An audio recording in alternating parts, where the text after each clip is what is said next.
നമസ്കാരം. താഴ്വാരം. രചന Biju K V. എല്ലാ സ്നേഹത്തോടെയും അംബിക വിളിച്ചു, കുട്ടേട്ടാ. ആ വിളിയിൽ അവൾക്ക് ഗിരിധരനോടുള്ള സ്നേഹം നിറഞ്ഞു നിന്നു. കുട്ടേട്ടാ, ഇത് കണ്ടോ?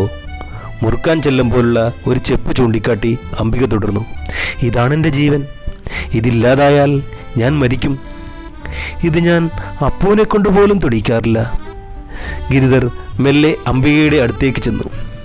അവളുടെ തോളിൽ പിടിച്ച് എന്നിട്ട് പറഞ്ഞു, ഇനി എന്നെ കാണണമെങ്കിൽ അങ്ങ് തിരുവനന്തപുരത്ത് വരണം. അംബിക അത്ഭുതം കലർന്ന് എന്ത് എന്ന ചോദ്യം പോലെ ഗിരിധറിന് മുഖത്തേക്ക് നോക്കി.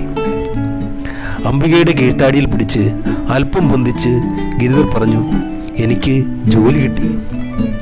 ഗിരിധർ പറഞ്ഞു മുഴുവിക്കും മുൻപ് അവൾ ചോദിച്ചു, നേരോ? എവിടേക്കാ? തിരുവനന്തപുരമാ? അവൾ സന്തോഷം കൊണ്ട് മതിമറന്നു ഗിരിധരനെ വാരിപ്പുണർന്നു. അമ്മയോടും അച്ഛനോടും പറഞ്ഞോ? ഗിരിധരനെ പിടിവിട്ടുകൊണ്ട് അവൾ പിന്നെയും ചോദിച്ചു.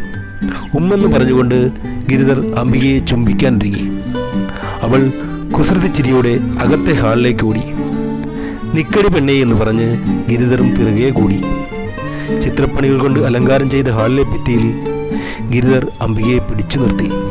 ശോ, വീട് കുട്ടേട്ടാ, ആരെങ്കിലും കാണും. അംബിക അനുരാഗയുക്തയായി ഗിരിധരനോട് കെഞ്ചി. കാണട്ടെ, എന്നിട്ട് കെട്ടിച്ചു തരാൻ പറ. ഗിരിധർ അവളുടെ മൃദുലമായ കവിളിൽ മുഖമമർത്താൻ ഒരുങ്ങി. ഗിരിധറിന്റെ മുഖം അവളുടെ കൈകൊണ്ട് മെല്ലെ പിടിച്ചിട്ട് അംബിക പറഞ്ഞു, തരാൻ എന്തിരിക്കുന്നു, എടുത്തോണ്ട് പൊക്കൂടെ. അംബിക ഗിരിധറിന്റെ കൈകളിൽ കിടന്ന് കാമ പുളകിതയായി. ഗിരിധർ ആ പനിനീർ പൂവുകളുടെ കവിളിൽ അമർത്തി ചുംബിച്ചു. അംബിക മാലാഹയെപ്പോലെ ആകാശമണ്ഡലത്തിലെ വെള്ളിമേഘങ്ങൾക്കിടയിലൂടെ പറന്നുപോയി. പെട്ടെന്ന് അംബിക എന്ന വിളിയിൽ രണ്ടുപേരും സ്ഥലകാലബോധം വീണ്ടെടുത്തു. അയ്യോ അമ്മ എന്ന് പറഞ്ഞ് ഗിരിധരനെ തട്ടിമാറ്റി അംബിക ഓടി. ആ ഓട്ടത്തിലും ഗിരിധരന്റെ മുഖം മറയുന്നത് ഇഷ്ടമല്ലെന്ന കണക്കെ അവൾ അയാളെ തന്നെ നോക്കി നിന്നു. എൻ്റെ കുട്ടിക്ക് ചായ കൊടുത്തോ നീ? അകത്തേക്ക് കയറി വന്ന ലളിതാമ്മ അംബികയോട് ചോദിച്ചു.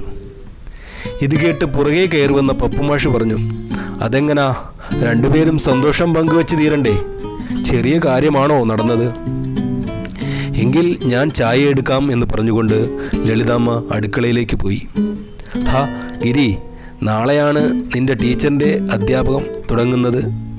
നീ തന്നെ കൊണ്ടാക്കണമെന്നാ ഇവൾ പറയുന്നത്. പപ്പുമാഷ് പറയുന്നത് കേട്ട് അപ്പു ഇടയ്ക്കേറി പറഞ്ഞു, വേണ്ടച്ച, ചേച്ചിയും ഞാനും കൂടി പോകാം. അംബിക അപ്പുവിനെ ഒരു നുള്ളു കൊടുത്തിട്ട് പറഞ്ഞു, വേണ്ട വേണ്ട, മോനങ്ങ് നടന്നു പോയാൽ മതി. എന്നെ എൻ്റെ ഗിരിയേട്ടൻ കൊണ്ടുപോകും അല്ലേ കുട്ടേട്ടാ? അവളുടെ ആഗ്രഹമല്ലേ? പപ്പുമാഷ് പറഞ്ഞു മുഴിക്കും മുൻപ് ഗിരി പറഞ്ഞു, ഞാൻ കൊണ്ടുപോകാം. ഇവളുടെ അധ്യാപക രീതി എനിക്ക് കാണാമല്ലോ.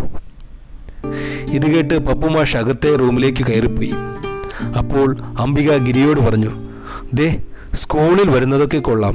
അവിടെയുള്ള ടീച്ചർമാരെ വായി നോക്കിയാലുണ്ടല്ലോ, കൊന്നുകളയും. ഇത് കേട്ട് അപ്പു കുസൃതി ചിരിയോടെ പറഞ്ഞു, അതല്ലേ ഞാൻ പറഞ്ഞത്, ഞാൻ കൊണ്ടാക്കാമെന്ന്.